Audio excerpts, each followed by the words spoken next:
저는 항상 그 퀴어 축제 행사를 구경하러 가곤 했었어요. 저의 친구들은 그 페스티벌의 중심에서 그룹을 만들고 춤을 추면서 굉장히 행복한 모습을 하고 있었습니다.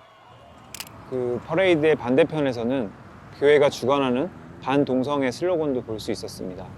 그들은 길거리에서 동성애자들이 회개하고 그들의 죄 많은 방식에서 돌아서도록 소리치곤 했죠. 죄악에서 영혼을 구하라는 그들의 절박한 외침을 이해할 만했지만 그 말들은 누구의 마음도 움직이기에 가혹하고 고통스러워 보였습니다. 저는 동성애에 시달리는 크리스천으로서 그 사이에 끼어든 느낌을 기억합니다. 동성애를 반대하는 집단들을 봤을 때는 저들의 말이 맞을 수도 있지만 저런 방식이 과연 과거의 나 같은 사람들을 설득시킬 수 있을까?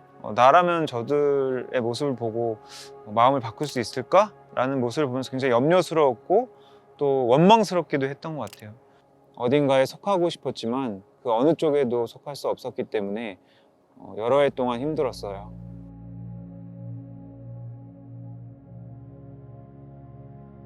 부모님은 저를 충분히 사랑해 주셨고 저는 성경 말씀에 순종하려고 했지만 이 간음과 성적인 죄에 관한 부분은 자유로울 수 없었습니다.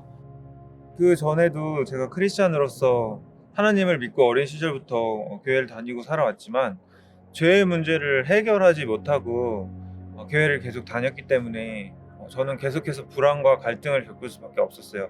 죄의 달콤함은 세상의 어떤 것들보다 컸고 가장 우선순위였던 것 같습니다. 그 동성애라는 죄는 저에게 있어서는 마약과 같은 쾌락이었던 것 같아요.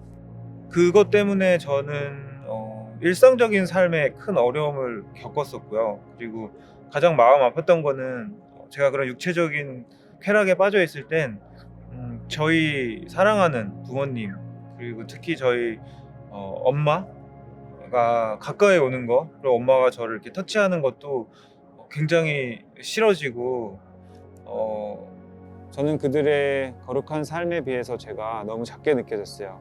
그들이 제게 다가올 때마다 저는 알 수 없는 감정에 그 화를 내기 시작했죠. 저는 그들을 다치게 한 것에 제 자신에게 너무 화가 났습니다. 저는 동성애 욕구에 따라 행동하는 것을 어떻게 극복했는지 스스로에게 물었습니다. 온라인에 접속해보니 해외의 남성들이 그리스도를 통해 어떻게 동성애를 극복했는지 그 간증들을 발견할 수 있었습니다. 서서히 저는 한국에도 그런 승리자가 있다는 것을 알게 되었어요. 이호나 목사님의 간증을 보면서 한국인이자 목사인 분이 어떻게 그렇게 자백할 수 있을까라는 생각을 하게 되었죠. 저는 목사님이 가지고 있는 평안과 자유를 원했습니다. 저는 너무 절박해서 어느 날 교회에 전화를 했죠. 그날 저녁 목사님과 만나게 되었고 목사님은 제게 동성애 성향을 가졌지만 자신의 성향에 따라 살고 있지 않은 사람들을 소개해 주셨습니다. 성소수자라는 집단에서 또 그것을 극복하고 이겨내려는 그 더 소수자인 탈동성애자의 집단에 들어가면서 또 더 많은 은혜와 감사를 경험했고 또 한편으로는 인내와 인고의 시간이 필요했던 순간을 경험했습니다.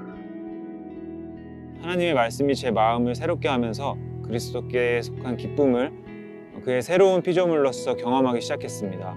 제가 성경 말씀의 대부분을 따르면서도 성적인 죄를 계속 짓는다면 여전히 하나님 나라와 하나님의 아들됨으로 오는 모든 복을 상속받지 못할 것이라는 것을 알 수 있었습니다.